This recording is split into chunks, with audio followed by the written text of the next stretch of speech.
এই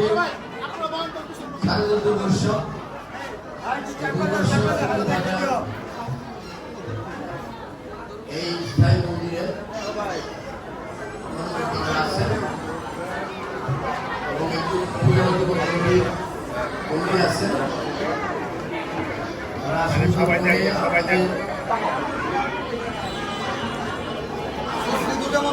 কল্যাণ সমিতির পুরস্কার পরিষদ কমিটি এবং সনাতন ধর্মের ভক্তবৃন্দ এই মন্দিরের জন্য তারা মনে করেছেন। আপনারা যারা ভক্তবৃন্দ আছেন এবং ধর্ম পরিবারের সদস্য আছেন তাদেরকে আমার দলের পক্ষ থেকে বাংলাদেশ জাতীয় দলের ভারপ্রাপ্ত চেয়ারম্যান জননেতা তারেক রহমানের পক্ষ থেকে এবং টঙ্গী বিএনপি পরিবারের পক্ষ থেকে আপনাদেরকে দুর্গোৎসবের শুভেচ্ছা জানাচ্ছি। ভাই বোন যারা আছে তাদের নমস্কার। আমার সাথে যারা এসছেন তাদের সকলকে সালাম। আসলে অনেকগুলো মণ্ডপ আজকে ঘুরেছি, গতকালকে ঘুরেছি প্রায় 17টা মণ্ডপ রাস্তাতে এবং প্রত্যেক থানায় একটি। রাত্র 2টায় বাসায় গেছি, আপনাদের খাওয়া দাওয়া করেছি, তারপরে 3টার পরে গিয়ে 3:30 থেকে শুয়েছি। আবার সকাল হয়েছি, নতুন বিদায় করে বিকাল 4টায় বেরিয়েছি।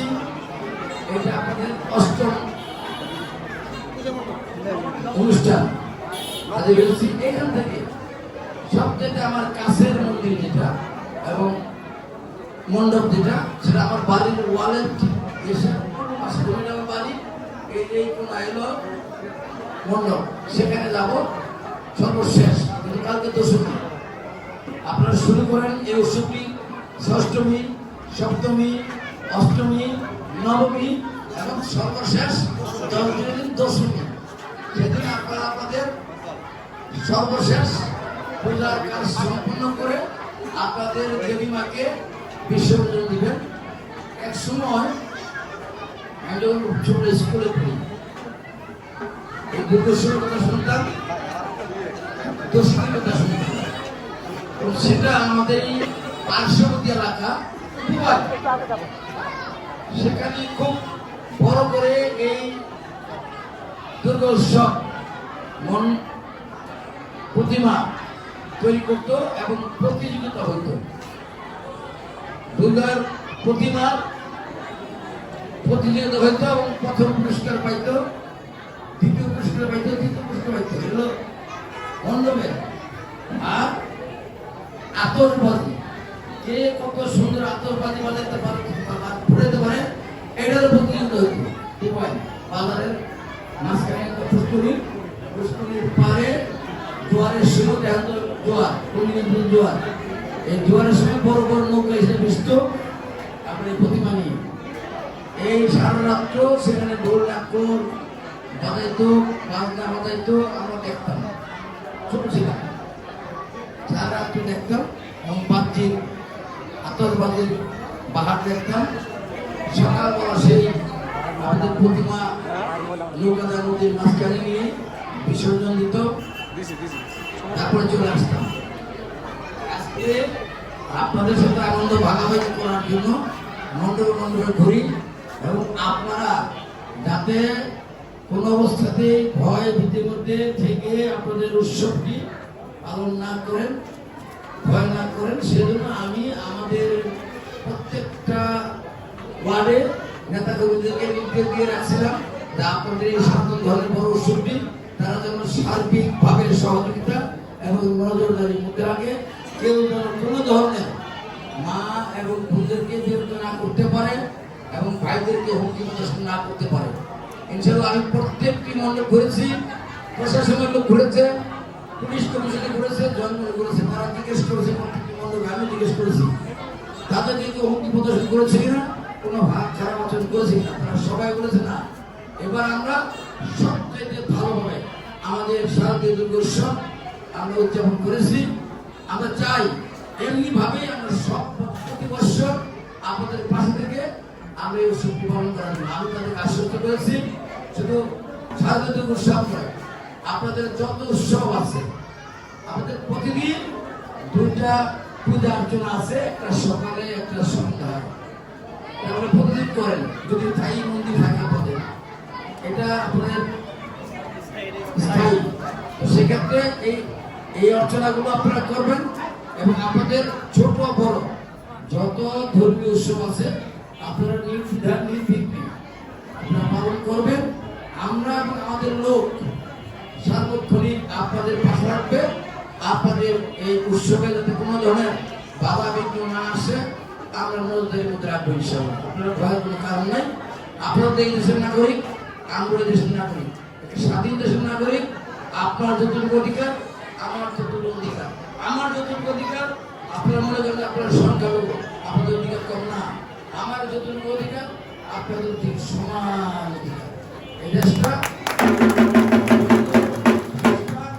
বৌদ্ধ মুসলমান সকলে একত্রে কাঁধে কাঁধ মিলিয়ে 1971 সালে যুদ্ধ করে এই দেশটা 30 লক্ষ শহীদ, 2 লক্ষ মা-বোনের ইজ্জত সংগ্রামের বিনিময়ে স্বাধীনতা পেয়েছি, লাল সবুজের পতাকা পেয়েছি, একটি ভৌগোলিক ম্যাপ পেয়েছি। প্রিয় মা বোনেরা, আপনারা জানেন যে আমরা বিগত সরকারের আমলে প্রায় 15-16 বছর আন্দোলন করেছি। আমরা তো আমাদের তো ক্ষমতা যাবে এই জন্য না, আমি এমপি হবো এই জন্য না, মানুষের অধিকারের জন্য আমরা আন্দোলন সংগ্রাম করেছি। অধিকারটা কি? খুব সিম্পল, সেটা হলো কথা বলার অধিকার। আপনার কথা বলবেন আপনার মুখে, এটার অধিকার, তাতে কোনো গ্রেপ্তার হয়রানি হুমকি না আসে। আপনি আপনার পছন্দের প্রার্থীকে ভোট দিবেন, কেন্দ্রে দিতে পারেন, ব্যালট নিয়ে আপনার পছন্দের প্রার্থীকে ভোটে যাতে সিলটার মধ্যে হাতে মারতে পারেন। আপনার পছন্দের যে কোনো প্রার্থী, যে কোনো মার্কে, সমস্যা নেই, আমাকে দিতে হবে এমন কোনো কথা নেই। আপনাদের পছন্দের প্রার্থী, আমরা যেন ভোটটা আমাদের পছন্দের প্রার্থী, এটার জন্য আন্দোলন করেছি। আপনার স্বামী কাজে যাবে, কাজ থেকে বাড়িতে ফিরবে কিনা অধীর আগ্রহে রাস্তার দিকে তাকিয়ে থাকেন, থাকতেন দেখা গেছে অনেকের স্বামী বাসায় ফিরছে, অনেকের স্বামী বাসায় ফিরে না, অনেকের সন্তান বাসায় ফিরেছে, অনেকের সন্তান বাসায় ফিরে নাই।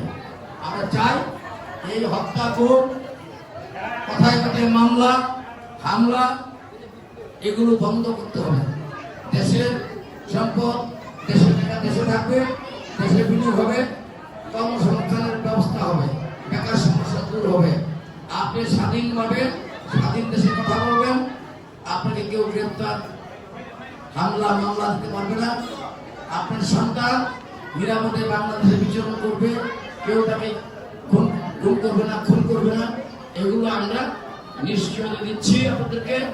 আমাদের একটি দফার লিফলেট আমাদের ভারত চেয়ারম্যান ছেড়েছেন, আমরা দিচ্ছি, আপনাদেরকে দেব।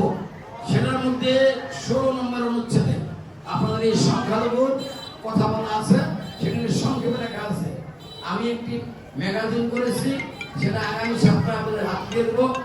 এই 31 দফার ব্যাখ্যা, পুরো পরিপূর্ণ ব্যাখ্যা সহকারে সাংবিধানিক ব্যাখ্যা, এটা আমার ব্যক্তিগত ব্যাখ্যা না, এটা আমাদের বাংলাদেশের গঠনতন্ত্রের ব্যাখ্যা। প্রত্যেকটা লাইনের ব্যাখ্যা আপনারা একটা ব্যাখ্যা 10 লাইনে পাবেন, 11 লাইনে পাবেন, সেটা আপনাদের হাতে পৌঁছে দেবো, তাহলে বুঝতে পারবেন।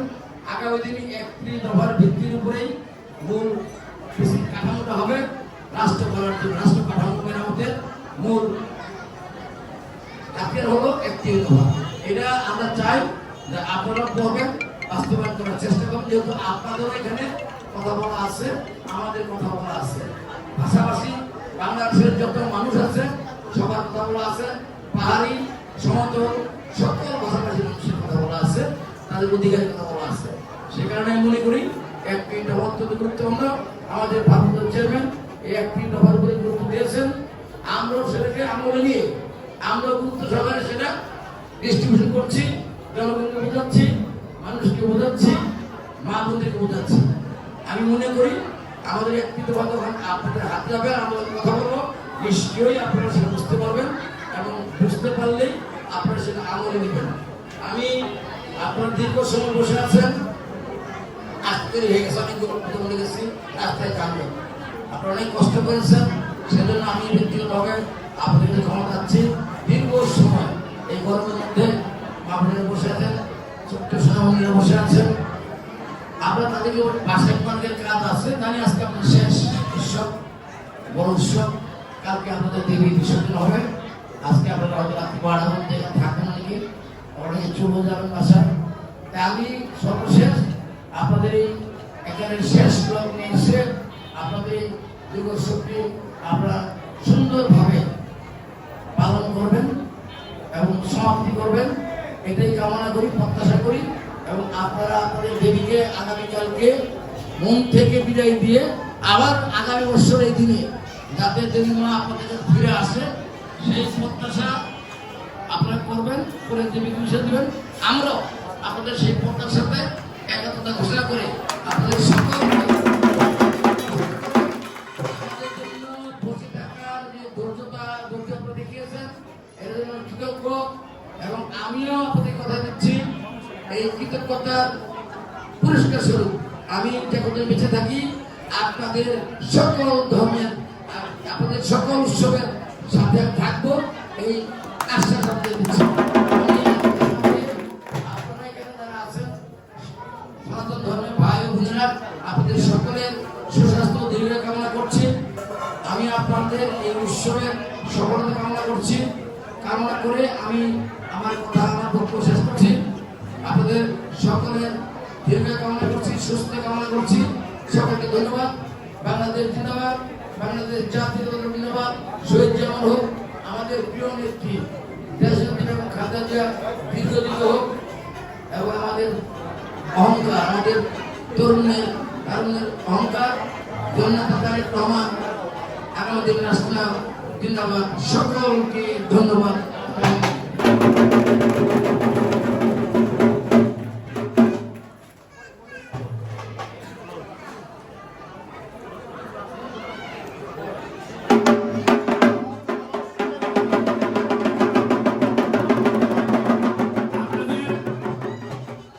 আপনাদের মাঝে আমাদের এই প্রাণপ্রিয় নেতা, আমাদের প্রতীকী নেতা আপনাদের জন্য কিছু আপনাদের উপহার সহযোগিতা করতেছেন।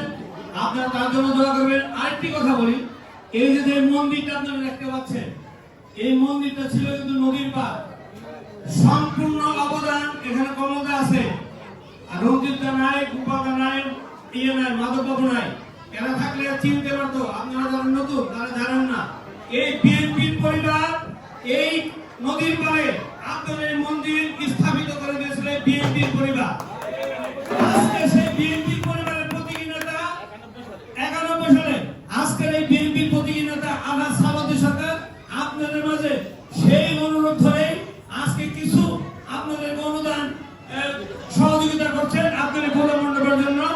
আপনাদের সাধারণ সম্পাদকের সাথে আমাদের নেতা কিছু উপহার বিএনপি তারেক রহমানের পক্ষ থেকে আপনাদেরকে দিচ্ছে। আপনারা সকলে তার জন্য দোয়া করবেন। আমরা আপনাদের কাছে ভোট প্রার্থনা করছি, ধানের শীষে ভোট দিবেন। আপনাদের মন্দির সুরক্ষিত থাকবে ইনশাআল্লাহ। আমরা আপনাদের পাশে আছি, আমরা আপনাদের পাশে থাকবো। আপনারা আমার নেতা সালাউদ্দিন সরকারের জন্য দোয়া করবেন, সে যেন সুস্থভাবে আপনাদের মাঝে আবার এই প্রতীকী নেতা এমপি আপনাদের মাঝে এসে দেখা করতে পারে।